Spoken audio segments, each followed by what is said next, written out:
Football Manager as a game can be difficult. Sometimes you'll have the best tactics, the best players, and still find yourself somehow losing to the bottom of the league. It can't be controlled, but there are some things in game that you're likely doing wrong that can be controlled, and if you don't do these, if you avoid these mistakes, you'll have much more success in your saves. So today I'll be breaking down 5 common mistakes I see a lot of players making in the hopes of teaching you guys not to do them and improving your experience on FM. Now I've seen beginners committing these mistakes, and I've seen, sometimes even more so, experienced players committing the same mistakes. So whether you've played the game for a month or 5 years, hopefully today you'll find something useful, and if you do, make sure you go ahead and smash that like button for us. But if you are someone that isn't making any of these mistakes, if you can safely say that I am doing all 5 of these things in the right way, then let me know in the comments and I'll give you a big thumbs up for being a Football Manager master. But with that being said, let's get into the first mistake that I see a lot of people doing. And the first place we're going to start is set pieces, something that was revamped for FM24 so you can have now a set piece coach and not really get involved, and that's great if you want to just save time and that's the only reason why you don't want to get involved. But one mistake I see people making is,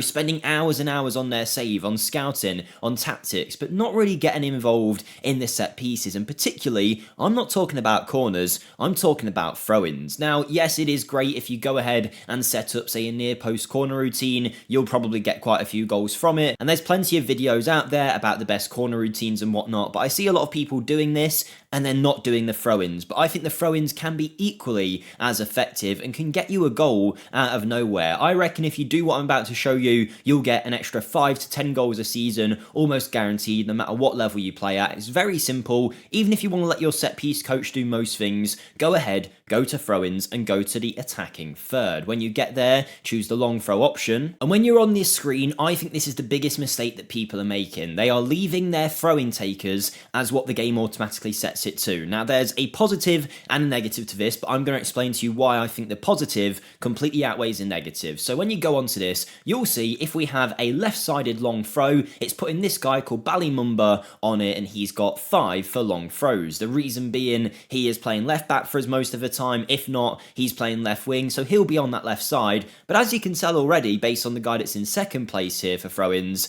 Ballymumba isn't the best for throw-ins. In fact, if you have a look and you click add player, you'll see we've got a guy with 14 for long throws. Now the reason he's not being suggested is because he is a centre back. Now why is that a problem? Well, if you think about it, if you suddenly get a long throw and your centre back goes to take it, you are then leaving a gap in your defence. But you can work around this and I think get much more effective long throws from your team. So Lewis Gibson is the centre back in question with 14 long throws, nearly 3 times what Ballymumba is working with. So if I go ahead now and I set him as our best throw-in taker, he is going to be the man launching them into the box. Now from there, you don't really need to do that many other tweaks, but having the best throw-in taker on that throwing is going to make it so much more effective. Personally, I don't like the lurk at near post option for 2 players. I would have one of those as attacking in the near post to really get across. Now you might even want to put an extra player at that near post attacking the ball, but then you do kind of want to have someone at that far post. If you think about it, if one of your big men wins a header here, they're likely going to play it across the box where someone else can sweep it up. But either way, you are playing a dangerous ball into the area to an aerial threat if you do it this way. Whereas beforehand, we would have had Ballymumba with his 5 throw-ins, barely even making it to the box.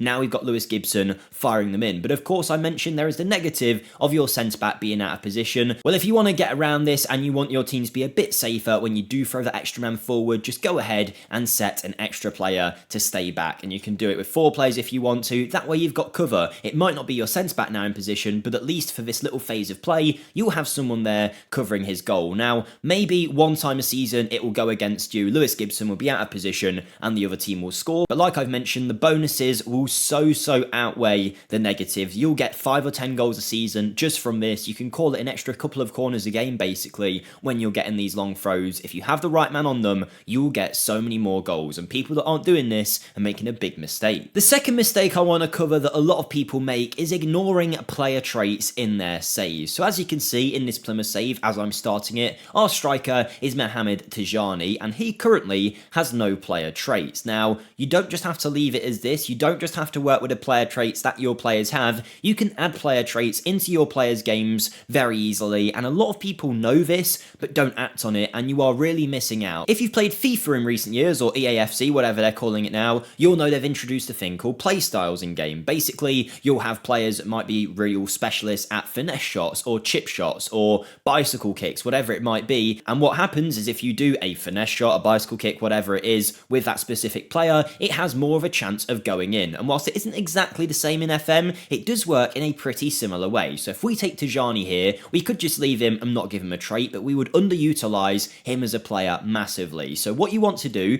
is go to the development tab and then go to training, and then in the training section, which I imagine a lot of you have been in before, of course you choose the role you want the player to play and whatnot, but you can discuss a new trait. Now, these aren't going to be instant, the player will have to learn it in training over time, and it's not a guarantee that they will be able to learn it, but give it enough time, and most players should be able to develop a trait to their game, and what you want to find is a trait that really makes use of the attributes a player has. If you've got someone that's got really good off the ball work and pace, you might want to ask them to beat the offside trap. That way they'll get themselves more one-on-ones, and similarly, there are plenty of traits that might suit a quick player, a tall player, a strong player, a passing midfielder, whatever it might be, and by using these traits, you can take a good player into a great one that perfectly suits the system you're trying to play. Now, because Tijani's on loan, he's a bad example, and I'm not able to go and put a player trait on him, but Ballymunba as a player is one we can. He plays for us, and as you can see, he already has two traits to his game of running with the ball often and cutting inside from the left wing. And if you see him as a player, his real strengths lie in his pace, his acceleration, and his agility. And I can already think of a great trait to add to his game. Now, of course, you guys aren't going to know every single trait under the sun if you haven't gone ahead and learnt these, but what I want you to do is to go into the trait section and start to see ones that you think you might want to add to their game. So if we go to Ballymunba, we know his strength comes in his direct speed and running at a man. I mean, he's already got the trait of running with the ball often, so what I think we should do is try and make use of that pace that he has. So if we go to movement training, that's where we're going to see some options we could implement on his game. We can see there's one where we might ask him to hug the touchline, which won't really work with him because he likes to cut inside, as we know, but there is one that I think could work, and that is knocking the ball past the opponent. It's something that Ballymunba, in theory, should be good at. He's got the pace to just knock it past them, sprint and get to the ball, as opposed to trying to take a man on every time. And when I asked this coach if he wants to add that to his game, he says straight away, I fully agree with this approach, I'll make sure that he starts to work on that immediately. It's a trait that suits athletic players like him. Now you can see that knocks ball past opponent is being learned, and hopefully in no time, if he trains well, that'll be added to Ballymunba's game. Now, will that suddenly make him a superstar? No, but it will start exploiting the strengths that he has. So that's what you want to do. You want to take a look at your players, analyse their strengths, and try and put some kind of trait in place that will benefit those strengths. Because if you ask someone that's got really good long shots to take more long shots in game,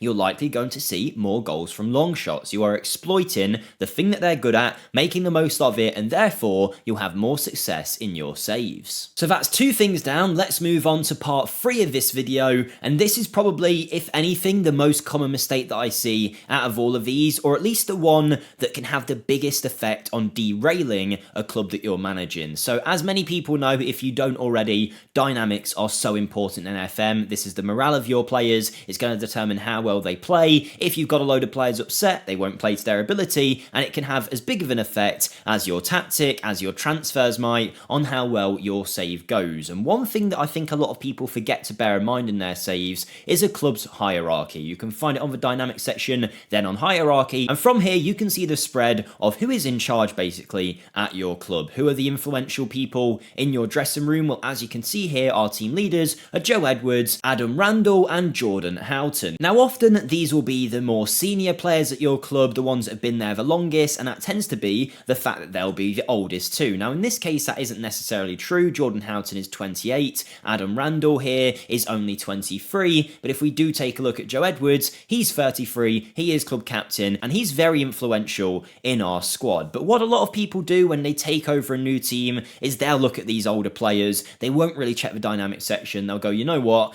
I don't want a 33-year-old left back, I want to buy a new younger left back, a fresher one that's going to, you know, play more expansive football, whatever it might be, and you go ahead and you offer these players out. And sometimes that can work. One thing to take a note of is this box up here. Make sure that you don't see anything that says something like, this player will not react well to being offered out. Joe Edwards in this case wouldn't mind too much, but sometimes it can upset a player, and you can see that with any caliber of player, whether they're influential or not. But the issue would be if someone like Joe Edwards would be upset when we offered him out, and we went ahead and did so anyway, him being unhappy is more than just Joe Edwards being unhappy, because if Joe Edwards is being unhappy, as he is influential on the whole dressing room, you will find a lot of players will take his side. So instead of you just upsetting one 33-year-old right back that you don't want anymore, you might upset Morgan Whittaker, you might upset Bally Mumba, you might upset Connor Hazard, whoever it might be. The more influential a player is, and the more wrong they see the decision, the more players are going to get on board with that, and suddenly you're going to see your dynamics derail. So what I want you to be careful of is when you're taking over a new club, when already you're trying to get the team cohesion going and whatnot, don't go willy-nilly offering all of these players out. Firstly, check who the team leaders are, and if you are wanting to get rid of them,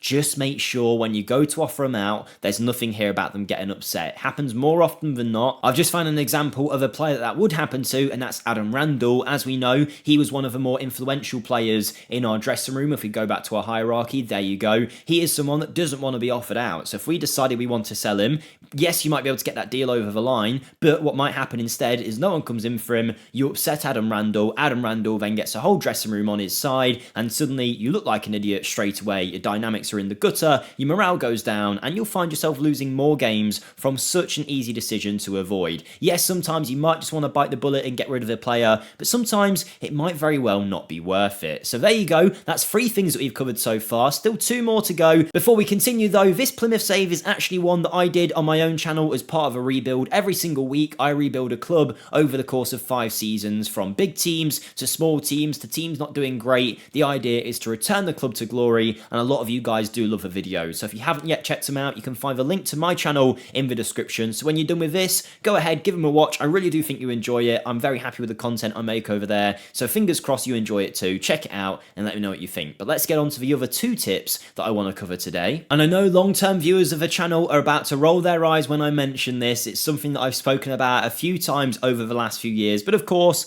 not everyone watches every video, and I still find, especially when you get new players in the game, they don't even know this is a thing, and that is star ratings. Now, this is the closest Football Manager has to, say, an overall rating, an easy way to look at a player and know if they're good or if they're not. But they are not the be-all and end-all. In fact, they're a pretty terrible judge normally of how good a player is. Now, the only real thing I would say with star ratings that you can take into account is the fact that the players that have high star ratings are likely some of your better ones, and the ones with the really low ones aren't the best. But does a player having 3.5 stars mean that he's better than a 3-star player? Not necessarily at all. In fact, they can be very misleading, and I'll explain why. Firstly, your star ratings are from your coach's report, and as you can see, every report comes from a specific staff member listed here. In this case, our reports are done by Pete Shuttleworth, our assistant manager. Now, is Pete Shuttleworth an oracle that knows everything about how good a player is? He might have an idea, but realistically, he is not. In fact, if you have a look, he's got a 13 for judging player ability and only a 9 for judging player potential. So him saying that a player is 3.5 stars or 4 stars or has 5-star potential will be based on the attributes that he has and how good he is at seeing that potential. Meet Neil Dewsnip though. He is our director of football, and as you can see, he's got a better rating for judging player potential, and therefore his reports on how much potential a player might have will be slightly more accurate, and we can actually switch the reports to be done by him. All you need to do is go to the staff section, go to responsibilities, and then go to advice and reports. From there, you want to find coach reports. Here you go, you can see it here, provides player reports. It's currently Pete Shuttleworth. Let's change it to Neil Dewsnip and then hit confirm. And suddenly, when we now go back to our squad, you will see it won't be totally different, but the star ratings and the potential ratings of players will have changed a little bit to be a bit more accurate. So there's your first thing that tells you that we shouldn't always judge these star ratings as the be all and end all. The next thing that affects affects these star ratings though that you might not have known is the fact that they are based on factors that aren't always on the pitch influences. Take Morgan Whittaker for example. In his pros report, he has got some pros like fits fairly well with the squad,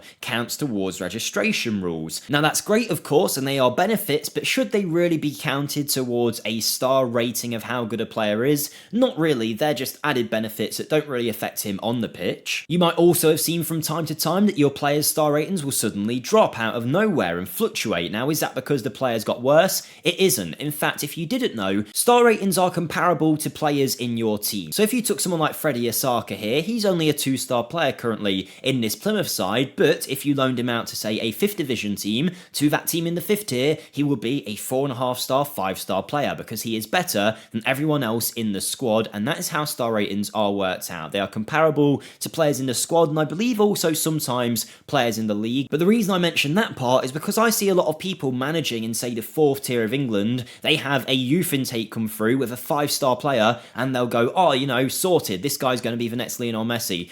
No, he's only a 5-star player for your team. If you took him to say Chelsea, he might be considered a 1-star player with no real future because it's comparable of the players he is around. So bear that in mind. What that will also mean is if you sign new and better players, suddenly that will shift everyone else's star ratings because they're then being compared to them. For example, if Kevin De Bruyne came into this Plymouth side, Morgan Whittaker would likely no longer be a 4-star player. That's because he'd now be being compared to KDB in this case, and on top of that, form also affects your star ratings. If a player like Adam Forshaw suddenly scores 10 goals in 10, the coach will think he's a better player, they'll raise his star rating, even if actually he's not got any better and he's just in a rich vein of form. So for that reason, don't always judge your star ratings. If you like a player, say Morgan Whittaker, and you want to know how good he is, find the role that he's going to play in your team, if that's inside forward, if that's attacking midfielder, whatever it is, highlight the role you want him to do, and then look at the attributes for that role. Does he have the levels required? He's got 14s, 13s, 15s, that's good, he is a good player, that's how you work it out. You don't just want to look at the star ratings. So in conclusion, star ratings can be a half decent judge of how good a player is in comparison to some of your others, but don't rely upon them for how good a player is. If you see one guy's got 3 stars and one's got 3.5 for the same position, don't just assume the one with 3.5 is better. Actually check it out, check the attributes you need for the role, and you might sometimes find that one player is better than another even though he's got less star rating. This final thing that I'm going to cover though is far simpler but also so easy to implement, but a lot of people just totally ignore it and it does my head in, and it's all about when you're trying to sign a new player and the promises you make. Let's take Jack Cork for example here. If we go to him and offer him a contract, because he is a good player, he wants some assurances made before he signs for the club. Now, often you'll see players will just ask for certain playing time and won't have these extra promises, but sometimes with a player that is better than most of your team, they will want some assurances, as mentioned. In this case, Jack Cork wants us to improve defenders and improve the first team coaching staff. But how many times has it happened where you've signed a player like Jack Cork, you go on to win the league, have a great season, Jack Cork does well, and then he comes to you at the end of the year and goes, you never improved the first team coaching staff, boss, I want to leave. And it's so annoying when it happens. Promises in Football Manager, making promises like this can be so detrimental to your game if you forget about them, if you don't act on it. Sometimes you might even go out and strengthen your defence, but Jack Cork might not think you've done so because he doesn't agree the player's good. It's so annoying, it can wreck his dynamics, wreck the rest of the team. We've already covered dynamics already and the effect it can have. So please, please, please, when you go into contract negotiations, any of these additional things, 99% of the time, you can get rid of very easily. Now, don't go ahead and just click remove. Go and click remove and exclude from negotiation. Now, chances are, 9 times out of 10, as long as you give them the playing time they ask for, I'm going to try important player, but he's going to want star player more than likely, but as long as you give them what they wanted there, let's say star player, he's willing to negotiate the contract pretty much every single time. I've only had 1 or 2 occasions where they have asked for the promises, I've got rid and they've said, no, that's it. If you haven't given me them promises, I won't sign. But most of the time, you can get rid of them and it will have no real effect. As long as you offer them the right playing time, they'll be more than happy with that. So if you ever see someone asking for those promises when you sign them, just get rid. Remove and exclude from negotiation. They won't bring it back up. You won't have to deal with it. You won't have to deal with the broken promises down the line. The dynamic dynamics issues that will cause and everything like that. I know a lot of experienced players will do this, but a lot of people just see it and move straight into the contract. Don't. Get rid of them. It will save you so much hassle in the long run. I've had no real issues doing that. But there you go. There are 5 mistakes that I see a lot of people making in Football Manager. If you can say hand on heart that you haven't made any of them mistakes, let me know in the comments. But hopefully you found this useful. If you have, smash the like button, and I'll see you next time. Goodbye.